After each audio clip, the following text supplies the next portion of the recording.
Համաժողովի կարգախոսներ էպիլեպսիա ստվերից դուրս։ Սա կնշանակի, որ Հայաստանը նույնպես միացել է միջազգային շարժմանը, որը մեկնարկել է 97 թվին եւ արդեն ներառում է մի շարք երկրներ։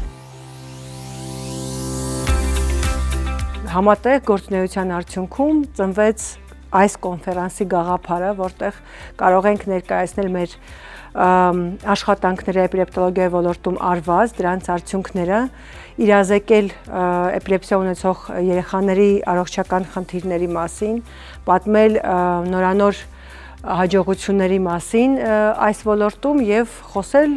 կարծրատիպերից, միֆերից, ստիգմայից,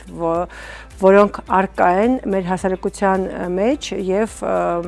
թույլ չեն տալիս էպիլեպսիա ունեցող երեխաներին ապրել լիարժեք առանց դադարների իրենց մանկությունը։ Տիկին նախարար, ուզում եմ հատուկ շնորհակալություն հայտնել, որ մենք ձեր աջակցությամբ ի վերջո կարողացանք հասնել նրան, որ եթե կարճատես անձնավորությունը ուղղակի ակնոց է դնում եւ այլ խնդիր չունի, նույնպես էպիլեպսիայով երեխան ուղղակի դեղամիջոց է ստանում եւ խնդիր չունի։ Ի տարբերություն կներեք կարճատեսին, որի ակնոցը երևում է, հետագայում ինքը ունի հնարավորություն լինզա գնելու, ինքը ավելի նման է լինզայով անձնավորությանը, որ նույնիսկ արտաքինից եւ ոչինչով չերևում, որ ինքը ունի այդ ախտորոշումը։ Սա մեծ նվաճում է։ Այո, մենք չենք բավարարվում իհարկե դեղորայքային բուժմամբ եւ հաջորդիվ նաեւ նոր տեխնոլոգիական հնարավորություններով մենք ուրախ ենք եւ այս հնարավորություններ պիտի անենք ամեն ինչ, որ մեր երեխաների համար ապահովի կայուն վիճակ եւ նրանք հնարավորություն ունենան եւս եթե դեղորայքով չի կառավարվում հիվանդությունը եւս ցնցումներից զերծ լինեն։ Այո, ծառայությունը բավական թանկարժեք է, բայց մեզ համար ամեն երեխայի կյանքն էլ, նրա կենսակերպը, նրա լիարժեք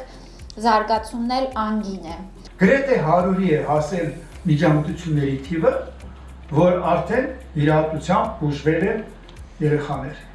Եվ հպարտությամբ կարող եմ ասել, որ Ղազախստանում վիրահատված երեխան, որը կրկնվում էին եւ ամենօրյա ցնցումներով եկավ Հայաստան, 1 տարի է ցնցում չունի։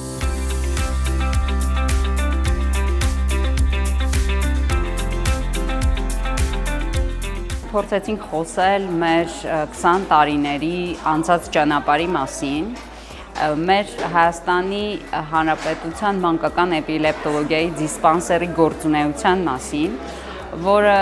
ստեղծվել է 2003 թվականին, այսինքն ունի արդեն 23 տարվա պատմություն, որը հաշվառում է մինչև 18 տարեկան 4600-ից ավել երեխա եւ երեխաները ստանում են շարունակական բժշկական եւ հոգեբանական հսկողություն։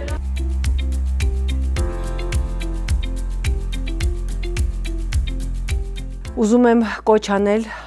մարդկանց, հասարակությանը,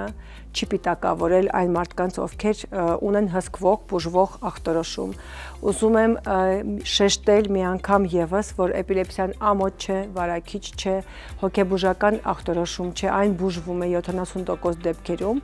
եւ երեխաները, ովքեր ունեն էպիլեպսիա, պետք է ապրեն իրենց մանկությունը եւ կյանքը առանց դադարների։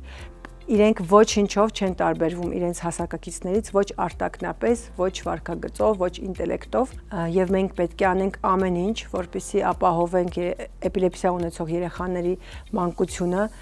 դարձնենք այն լիարժեք առանց դադարների։